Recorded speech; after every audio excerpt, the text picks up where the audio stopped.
We have 62 wards in the FCT. We have 6 area councils in FCT.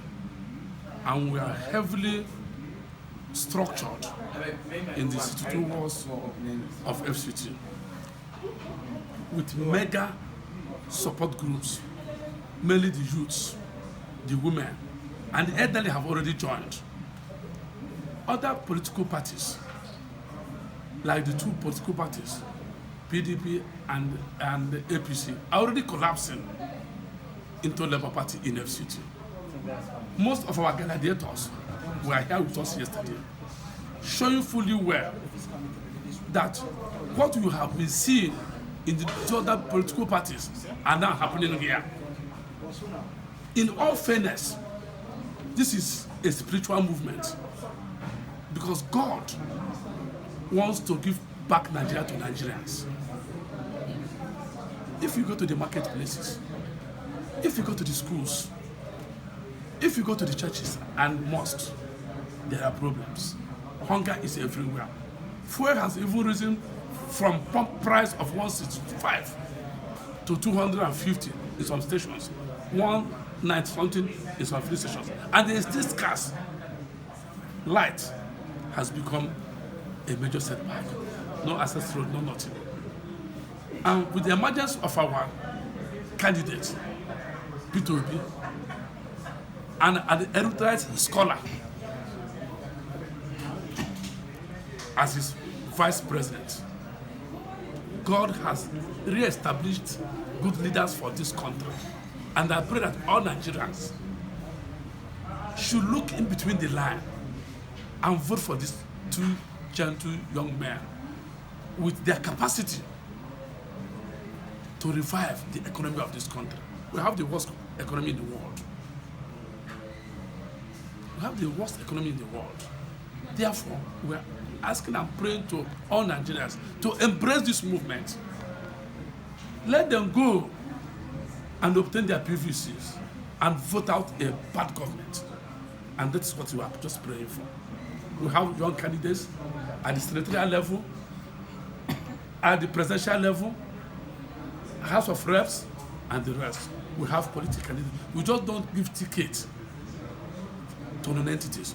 We give tickets to people that will help our presidential candidates to reverse the destiny of this country from consumption to production. Structures are not buildings. Structures are not cars. Structures are not private jets. Structures are human beings like you and I. We have the best political structure ever in Nigeria by our association with Nigeria Labour Congress and the TUC. All the students, all the youths, where are they? There are the structures. And in no recent time, what people are saying that Labour Party is based on social media will be translated into the grassroots, and it's already working. They're already going there. Our membership is at the grassroots.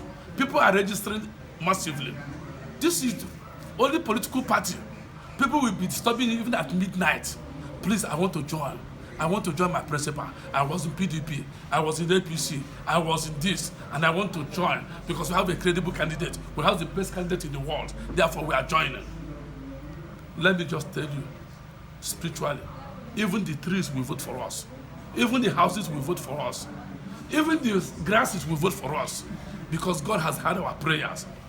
I'm an ardent Christian. Let me just tell you one thing. In any way that God wants to punish his people for not praying fervently and respecting him, he will give them bad leaders. At a stage when it is bad and he wants to rescue his people, he will give them a good king. That king is here. That king is Peter Obi. That king is Peter Obi. And that king is Peter Obi. That will revive, take back this Nigeria from the shackle of mess.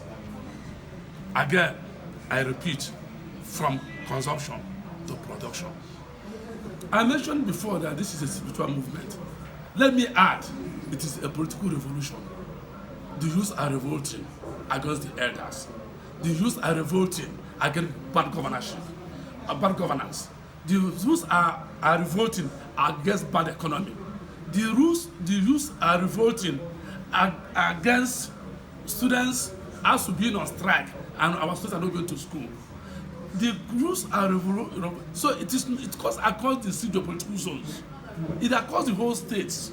Don't be deceived or be misled that it is only in the south or in the north. In the siege of political zones, we are singing with one song. Give us back our country. Give us back our country. Give us back our country. Make the refineries to work. Make students to go back to school. This is what the students and the youth are clamoring. The women have joined and others have joined. Who else do you think will come and vote? This election, presidential election 2023, will harvest the highest votes ever in Nigerian political hemisphere because people are touched spiritually, physically, in their souls, and they are ready to vote. That's why you see so many people going to INEC asking for PVCs. I use this opportunity to even to ask INEC, unveil these machines for people to go and vote. Because they themselves are involved. Everybody is involved. The youth are crying. The women are crying. Elders are crying. Go to the streets and see what is happening. And if it happens, God has answered our prayer. Labour Party is a grassroots based. We are not a party who registered at the national, at state level.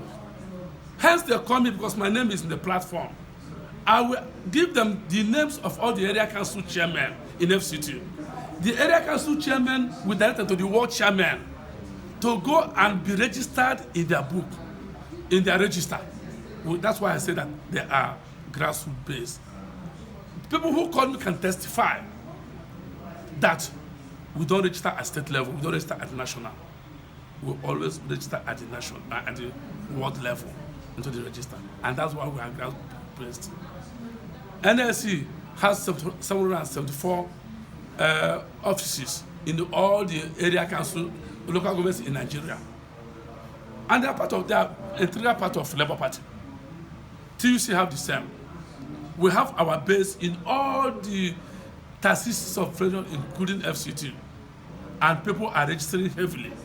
Our membership cards have been provided, and we are doing the needful. And people are registering. Our membership now runs in bottom. To be very candid, our membership strength is more than the PDP and APC for now. And people are still joining. Before the end of this month or next month, people will be hearing and seeing a different music. People are collapsing. Thank God for card reader. Thank God for INEC for showing Osun state election was the litmus test that the card reader works. And I'm asking the INEC to keep the flag flying for them to have a credible election so that the world will praise them.